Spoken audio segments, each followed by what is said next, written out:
El cerebro está formado por células nerviosas diminutas llamadas neuronas. Estas neuronas tienen ramificaciones muy pequeñas que salen de ellas y se conectan a otras neuronas, formando así una red neuronal. En cada punto de conexión se incuba un pensamiento o un recuerdo. El cerebro crea todos los conceptos a partir de la ley de la memoria asociativa. Las ideas, los pensamientos y los sentimientos están construidos e interconectados en esa red neuronal y todos pueden relacionarse entre sí. El concepto y el sentimiento de amor, por ejemplo, están almacenados en esa extensa red, pero creamos el concepto del amor a partir de muchas ideas distintas. Algunas personas conectan el amor con la decepción.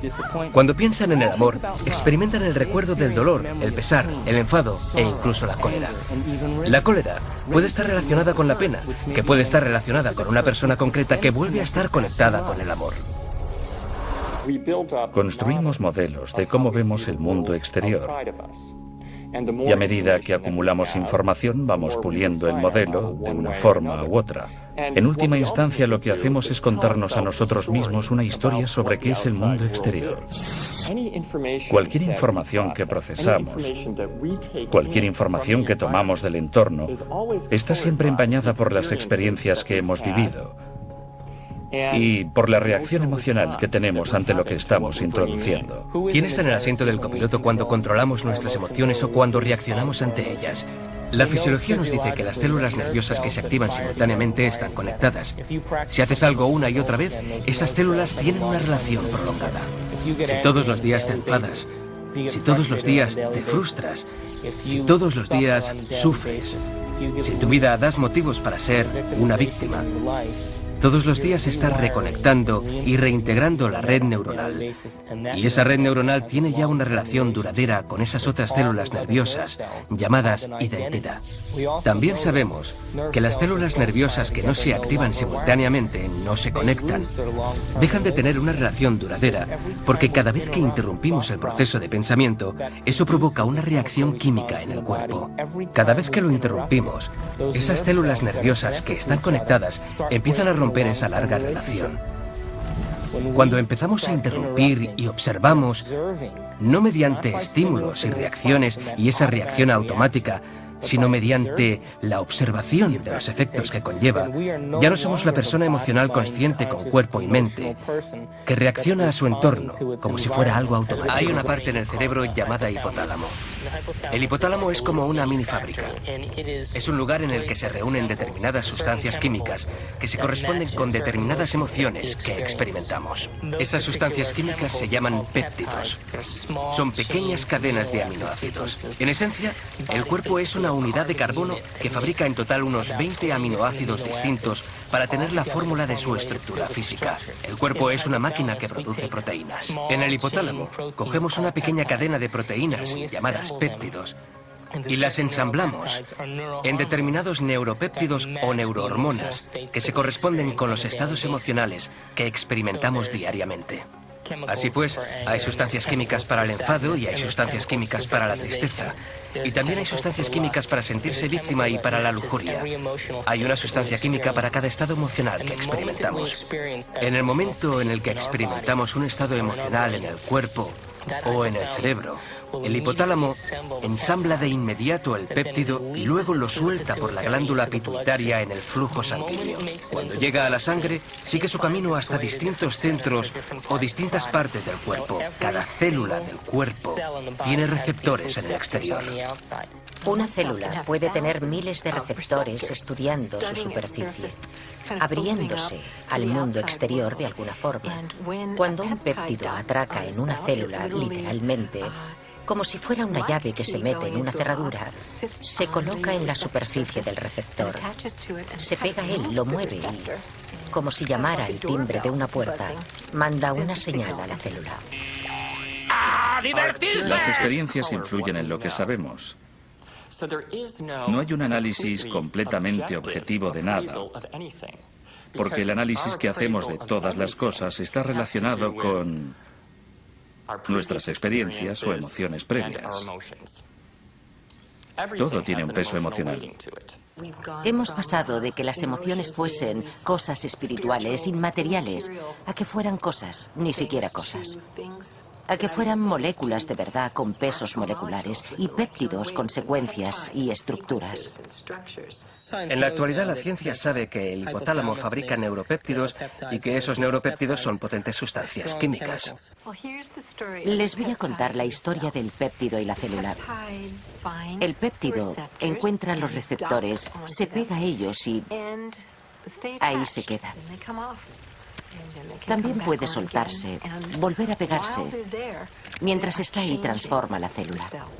Un receptor que tiene un péptido transforma la célula de muchas maneras. Desencadena un torrente de reacciones bioquímicas, algunas de las cuales acaban con cambios en el mismo núcleo de la célula. Sin duda, todas las células están vivas y todas tienen conciencia, sobre todo si definimos conciencia como el punto de vista de un observador. Siempre está la perspectiva de la célula. La célula sabe dónde está. La célula sabe qué proteínas fabrica. La célula sabe si va a dividirse o si está previsto que deje de dividirse. De hecho, la célula es la unidad de conciencia más pequeña del cuerpo. ¡Tengo hambre! Las células le gritan al cerebro ¡Tengo hambre! que hoy no nos ha llegado la dosis. Se empezarán a mandar impresiones al cerebro y este empezará a formular imágenes. Se oirán como voces en la cabeza. Piense en un motivo por el que estar deprimido. Piense en un motivo por el que estar confundido. Piense en un motivo por el que sufrir. Y el cuerpo empezará a decirle al cerebro que no le llegan las dosis químicas necesarias, que sus necesidades químicas no se cubren. Entonces el cerebro se activará y buscará una situación del pasado y transmitirá imágenes al lóbulo frontal. ¡Sí! ¡Nos hemos apropiado de una bandeja entera de comida! ¡Que no parece!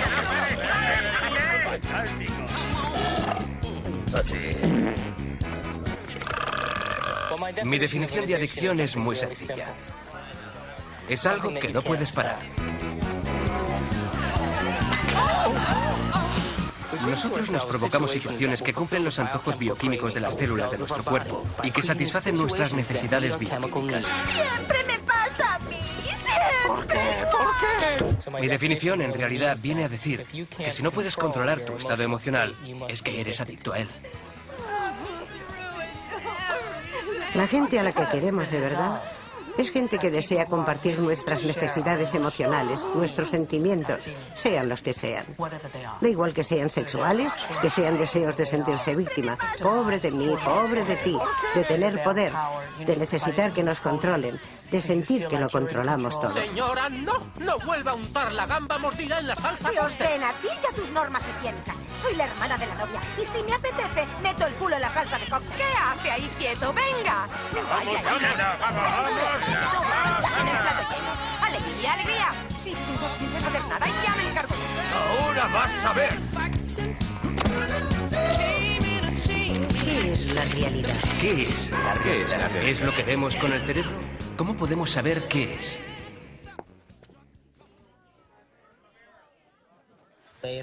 Han cogido animales de laboratorio y les han conectado electrodos a algunas partes del cerebro que producen neuropéptidos.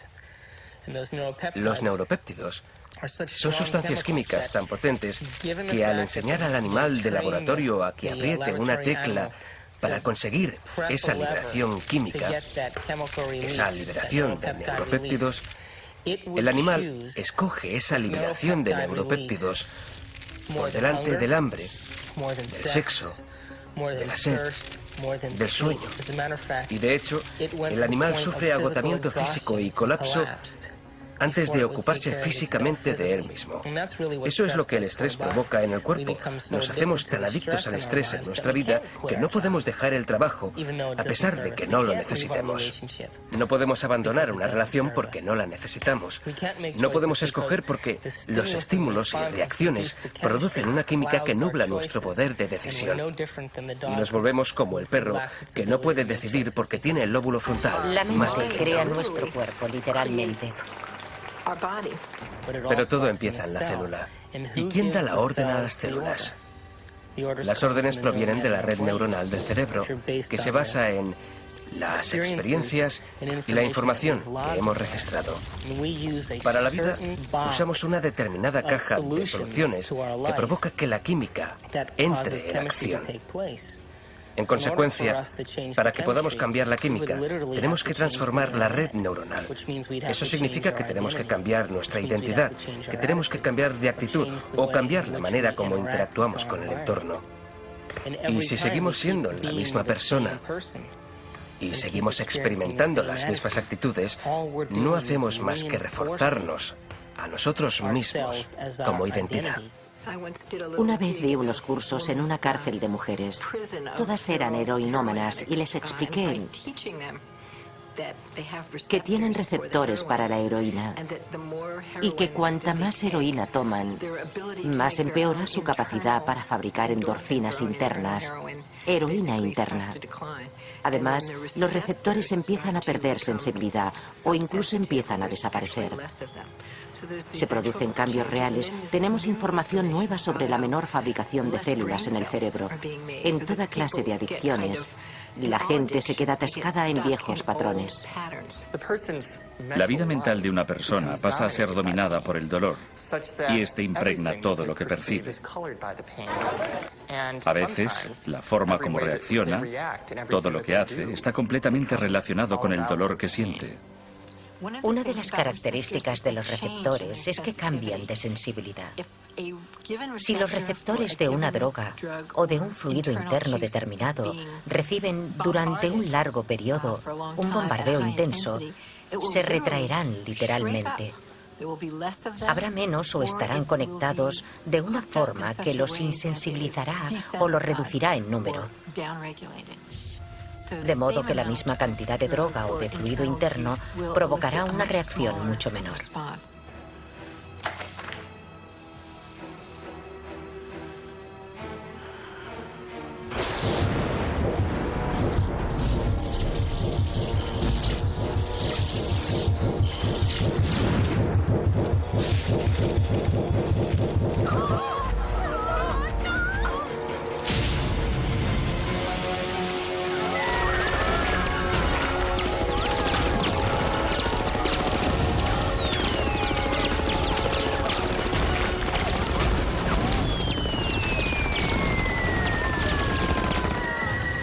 Si bombardeamos la célula con la misma actitud y con la misma sustancia química una y otra vez, todos los días, cuando esa célula finalmente decide dividirse, cuando produce una célula hermana o hija, la célula nueva tendrá más receptores para esos neuropéptidos emocionales concretos y menos receptores para las vitaminas, los minerales, los nutrientes y el intercambio de fluidos o incluso para la eliminación de desechos o de toxinas.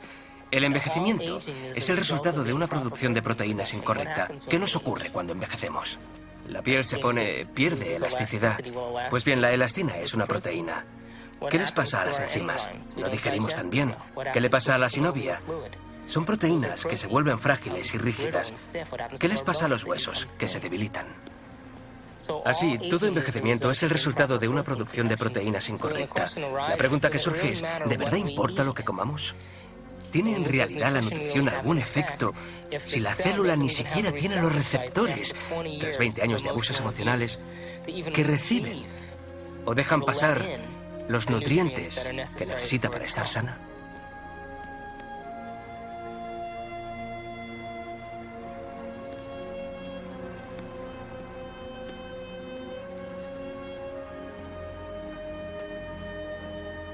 La mejor manera de conocer los pensamientos de una persona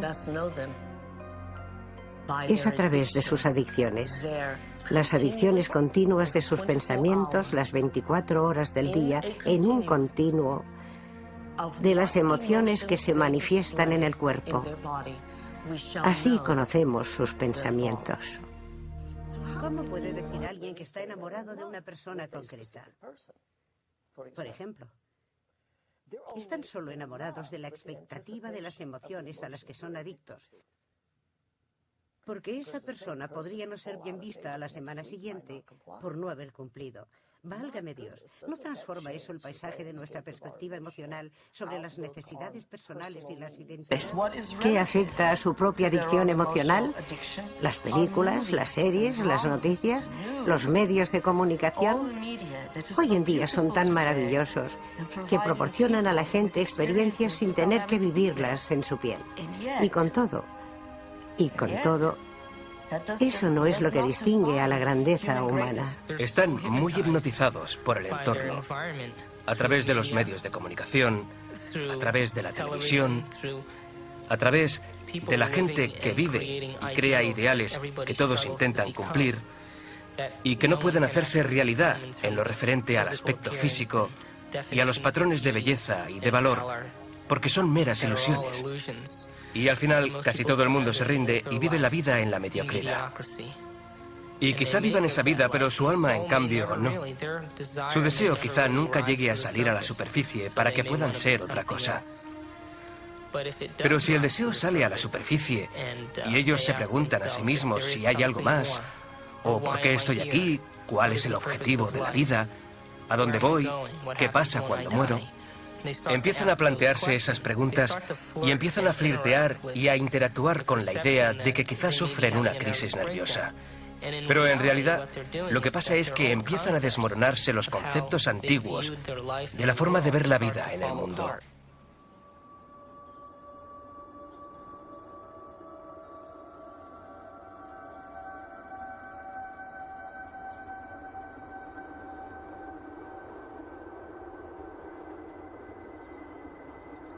Por eso muy poca gente emprende el viaje, porque es muy inquietante. Hay que romper los esquemas en los que se ha basado nuestra vida, y tenemos que liberarnos de esta forma. A veces hay un periodo delicado entre el confort que hemos conocido antes y el verdadero estado de confort que sigue al intervalo de caos y en el que ya somos dueños de nuestro ser. La mayoría de la gente, cuando llega al caos, pierde toda esperanza y vuelve a los pensamientos y a la seguridad de antes. Viven una vida más o menos razonable y mueren en una especie de paz y tranquilidad. Pero desde el punto de vista espiritual, no han avanzado nada en el experimento que llamamos vida.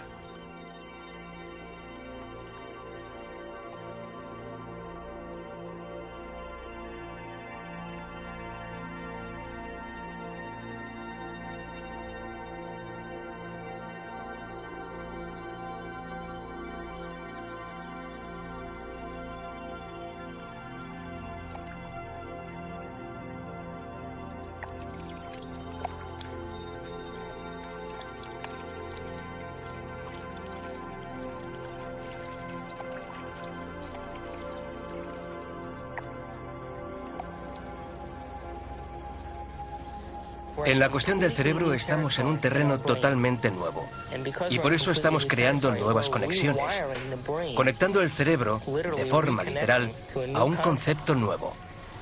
En última instancia, eso nos cambia de dentro hacia afuera. Si cambias tu mente, ¿tomarás otras decisiones? Si tomas otras decisiones, ¿te cambiará la vida? ¿Por qué no puedo cambiar? ¿A qué soy adicto? ¿Qué adicción química perderé? ¿Qué persona, lugar, cosa, momento o acontecimiento a los que soy adicto perderé sin que quiera perderlos por no experimentar una abstinencia química?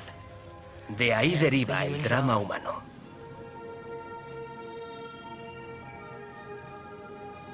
La vida no es más que una página en un libro enorme, en el que siempre seremos quienes somos, pero siempre con la necesidad inherente de una búsqueda ambiciosa, una búsqueda que nos lleva del aburrido tedio del auto-odio a la autocreación de nuevos sueños.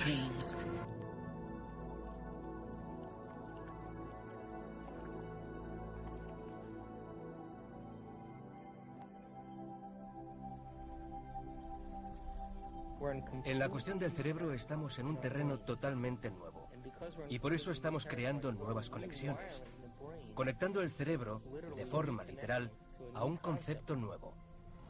En última instancia, Eso nos cambia de dentro hacia afuera.